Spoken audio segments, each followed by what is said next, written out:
hindi kayo kasal ng ama Yes nitong po. batang to. Ilan ang anak nyo? Isa lang po, Isa 2 lang. years old. Gano'ng katagal kayo nagsama? Umabot po ng 3 taon na nakatira ako sa kanila. Tapos after po ng 3 years na yon, umalis na ako sa kanila kasi grabe po yung pinagdaanan kong pananakit niya. Tapos nagwawala pa yan siya dun sa kanila. Tapos pinapahiya niya ako sa mga tao. Nag-aaway kami, ma'am. Tapos baby pa lang yung anak ko. Tapos okay pa naman yung ilang buwan, ma'am. Tapos yung dun niya kasi ako pinapatira. Tapos ayaw niya na akong pauwiin hanggang sa nabuntis na lang po ako. At nanganak ka. Opo. So ilang taon yung bata nung umalis ka sa kanila? Last year lang po ako nakaalis sa kanila. Last year ka Opo. nakalis. Pero dala mo yung anak niyo mo. Oo, dala ko po. Sa Ngayon, amin. kailan niya hiniram? Nung May 22 po. Yes. Anong araw na ngayon? 26? 26 po. 4 na araw. Dapat yung araw lang na yun, ano? Oo, yun lang yung pinirmahan magbabanding po lang namin. sila. Oo. Okay. Hindi binalik. Wala pong communication kung ibabalik nila yung hindi. Pinapunta ko lang po yung lola ko dun tsaka yung tita ko. Pinapatanong ko kung ibabalik nila. Wala silang nagwawala na siya. Inaway niya yung lola ko, binabastos niya. May video pa nga ako eh. Nako. Pasalamat nga sila na Pinahiram, pinahiram or po. na kinikilala pa rin siya na ama. Lola Agnes, ano po ang nangyari? Kasi ganito ang ano niyan, sitwasyon niyan. Hihiram sila ng one night lang, si Birnis ng umaga, susuli ng Sabado ng gabi. Kaya binigay ko nga nung Birnis ng umaga, lagi naman nangyayaring ganun, okay naman. Pagka Sabado, hindi na nila sinuli.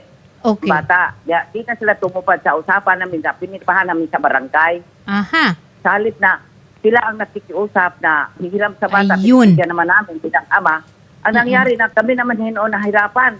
Oo. Every time na isuli ang bata, mag-iyak, magdami mga Klaruhin ko lang lahat. So, ibig sabihin, Vesa, hindi ito ang unang pagkakataon na yung bata ay napupunta sa tatay. Oo, pinapahiram ko talaga, ma'am, Oo. 2 araw. Okay lang, kahit nagkakagulo na kami man, kahit gano'n siya kabastos dyan nagwawala sa bahay, pinapahiram ko pa rin kasi nakikiusap sila eh. Anong Nangangin silang pirmahan share. ito? Bakit sa may barangay pirmahan? po. Kailan ito nangyari? Nung bago po akong umalis, ma'am, kasi pinabarangay nila ako, ma'am. Pinabarangay ka Oo, dahil? ako yung pinabarangay.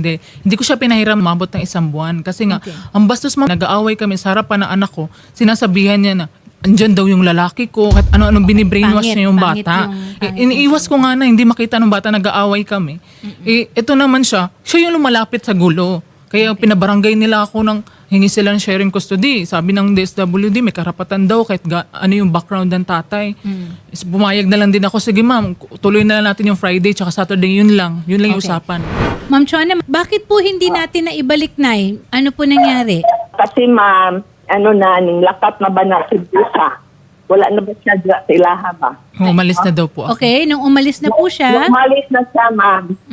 Tuwing uwi namin yung bata, kanila ni Lola Agnes niya, parang takot na takot, iyak na sila. Ayaw niya doon. Bakit yun sa kalooban namin ma'am magtingnan namin yung bata na gano'n? Kaya, nagplano kami, nagawa kami ng move para ito na siya sa amin. Noon na, iuwi namin siya na nandyan pa namin niya. Walang problema. Vesa, kailan ka pa na nandito sa Maynila? 1 month mahigit pa lang. Pero ang bata ay nandoon sa Opo, nanay mo, opo. si Lola. Ma'am Edina, in cases like this po, ano po Yes po, ang ma'am. parental rights naman po nung tatay? Nagpunta kami sa barangay, ma'am. Meron po kaming agreement doon.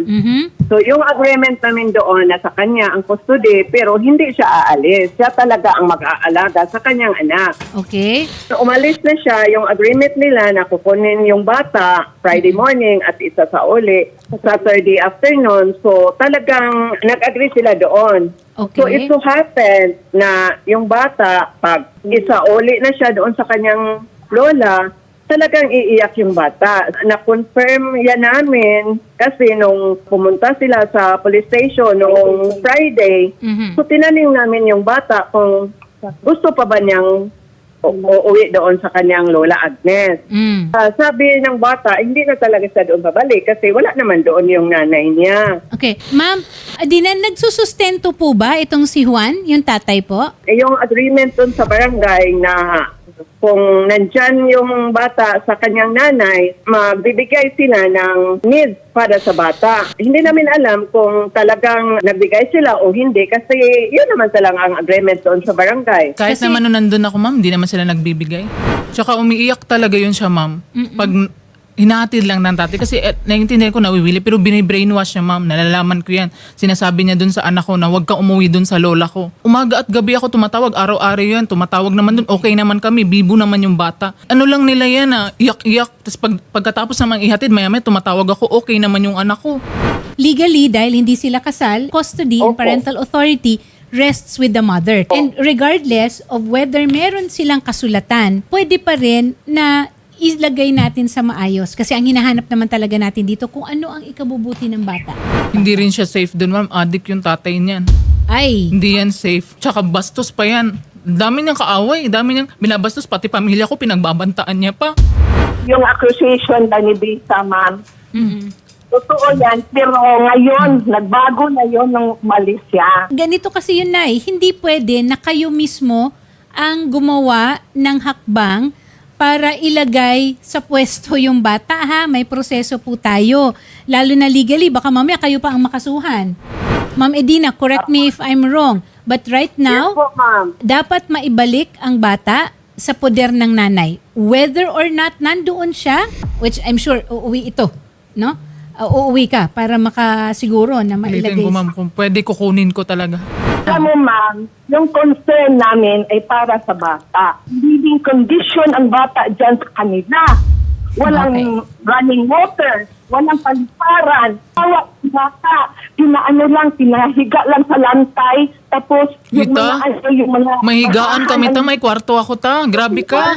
Wala, Nel. Wala. Tita, bago ako umalis doon, tita, inayos ko yun, kwarto. Kuha na ang nagpuandira. Si RJ na ang nag-occupy. Ah, talaga? Wala ka. Walang bubong yung bahay nila.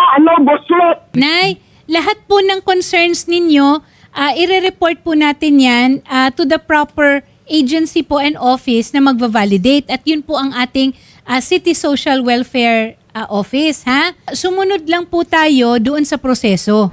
Paulo, anong trabaho mo ngayon? Nagmamanage ng water station namin. Nakakapagbigay ka ng sustento para sa anak mo? Oo, nung umalis siya, nagbibigay ako. Pinapatanggihan niya. Paulo, magkano nabibigay mo? Yung needs lang ng bata, 150, 100, 200, depende. Pagkati napupunta ako nun doon, nung umalis siya. Pinagbawalan niya na naman.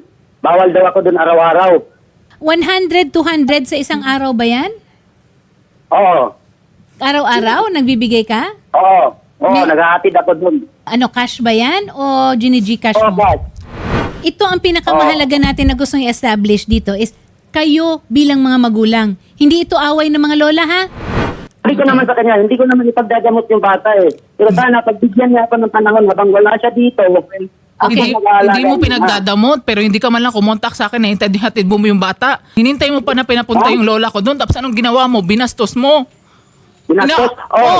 May video ako. Binastos na rin ako doon. Simula pa dati, Yung nanay ko. pananakit mo sa akin, simula pa dati, Juan. Alam mo yan. Yung Alam mo yan, magulang mo, tinotolerate ka lang ng magulang mo. Ba't mo binabalik? Huwag mong pagkakpan yung lalaki mo. Lalaki, may ebidensya ka? May ebidensya ka may lalaki ako? Ikaw nga, pinapakit yung babae mo dati sa bahay niya, wala nga ginawa yung magulang mo. Kailan yun? 3 years ago? O kahit na, yun nga, kaya nga umalis ako sa inyo kasi wala kang kwenta. Anong walang kwenta? Nagbibigay ka sa anak mo talaga? May natanggap ako? Isang ako? 100 sa bunganga mo? 100, wala nga kami natanggap. 100 araw-araw, kapal na mukha mo. Anong sabi mo? Pinag-iipunan mo yung bisyo mo. Hanggang alam niya na magulang mo. Yung regarding po dun sa panlalalaki o pambababae, wag muna po nating isama yon dahil una sa lahat, hindi naman po sila kasal. Yung dun muna po sa bata. And Miss Chona, hayaan niyo po yung anak po ninyo yung magsalita. Ang tagal na nun. Tapos tinanggihan ko pa. Bumisita dito yan. Tapos yung nanganak ako, ma'am. Umuwi lang yan pag gusto niya. Tapos ngayon, biglang magpapakaama siya. Ano? O bakit? Nandun ka sa barkada mo, di ba? Nagkakaadikan ka Oo. doon. Oo, tapos hindi ako... Hindi mo naman kami pinapansin, anak mo. Dinadaanan mo lang kami kahit magkasakit yung bata, kahit yung nilalagnat. Pinapansin mo ba kami? Kasi ngayon, habol-habol ka. Sino ba kasama niyan umaga, maghapon? Anong umaga hapon? Ngayon lang. Kasi wala ako. Nagpapakama ka na agad. Tapos binibrainwash mo pa para ayaw umuwi sa bahay. Kala mo hindi ko alam yan. Sinusundo mo sa Anong sinabi mo? Nandun pa lang ako. Anong sinabi mo sa harap ng anak ko? Anong sinabi mo? Nandyan yung lalaki ng mami mo? Tama ba yun? 2 years old yun? Sasabihan mo ng ganon? Sa mata ng batas, pag hindi kasal, ang bata ay nasa custody dapat at parental authority ng nanay. Okay? Klaro sa'yo yan. Oo. Pag Oo. hindi mo na isoli yung bata, pwede kang kasuhan ng kidnapping. Pwede mo naman na idaan sa proseso, pero hindi mo pwedeng ilagay sa kamay mo ang batas. Okay? Kaya nga, hindi ko naman nilagay sa kamay ko eh. Nandyan nga sa'yo yung Lumapit bata, kami sa ayaw mo pulis, ma'am. isoli Hindi eh. kami basta-basta kumuha ng bata doon. Lumapit kami sa pulis. Ang sabi niya, o sige, huwag niyo na isoli yan kasi wala naman yung nanay. Pero pag dumating yung nanay, pag umuwi, bigay niyo sa kanya. O walang problema. Kasi yung bata, pag nandyan yung nanay, hindi naman nag-iiyak. Tutulungan namin si Vesa para makuha ang anak niya. Kailangan ninyo ngayon magharap-harap at kung gusto mo talaga mag-file ka ng custody case. But sa ngayon, kung pagbabasihan natin batas, okay, hindi ka naman pinagkaitan ng pagkakataon na makasama ang anak mo, kailangan natin isoli ang bata. Actually, immaterial kung nandyan o wala si Vesa because parental authority rests with the mother kung hindi kasal. Okay? Kung ipoproseso lang natin. Pero, hindi natin inaalisan ng pagkakataon ang pamilya ni Juan Paulo na magkaroon rin ng opportunity to have custody. But they will have to prove that you are unfit. At ikaw rin naman, pwede mo rin naman siyang alisan. Kasi isang drug test lang yan. Drug test, ma'am. Kitang-kita ka agad yan. Walang kinalaman ito sa lola It's the parents. Handa ka ba magpa-drug test, Juan Paulo? Oo. Oo. Okay. Done. Ma'am, pupunta po yung reporter po ni Senator Raffy dyan po sa Negros Occidental para po masamahan si ma'am. And then of course, bigyan din po natin ng chance na makapag-usap din po sila, yung mga magulang po. Sir Juan Paulo Ledesma and Ma'am Chona Ledesma, maraming salamat po and magandang hapon po.